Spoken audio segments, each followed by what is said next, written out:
Pre-1988, the global polio situation was desperate. We had approximately 300,000 children being paralyzed with polio each year. We've reduced polio incidence by 99%, and there's still the potential for the rest of the world to be reinfected if we don't actually finish.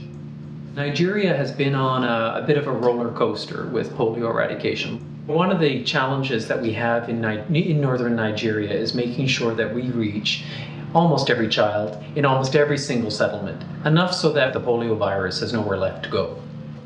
We create maps, a pictorial representation of what you need to cover during the course of a polio campaign. Unfortunately, that exercise has never been perfect, and as a result, we miss kids.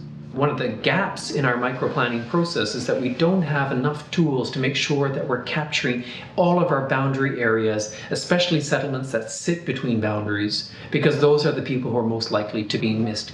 What could we learn from mapping to try to improve our standard tools, our paper products, the cartoon maps? Could we use GIS technology to improve the quality of these maps, and then to use GPS tracking devices as an additional tool for monitoring what do teams do when they actually head out into the field? The beauty of GIS mapping is that it provides a more accurate representation of exactly what's out there to help inform the decision making about where vaccinators go.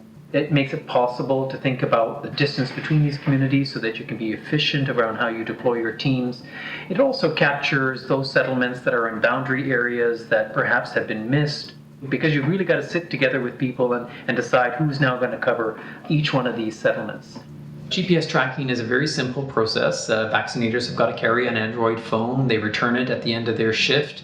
That will actually tell you whether the team is moving through the village or not.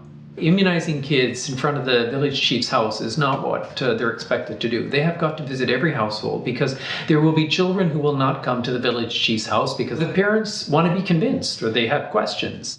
We're getting to, this extra 5 to 10% of settlements that we're identifying now at the local area that weren't actually on the original maps. And in the fight to end polio, all of those communities are important.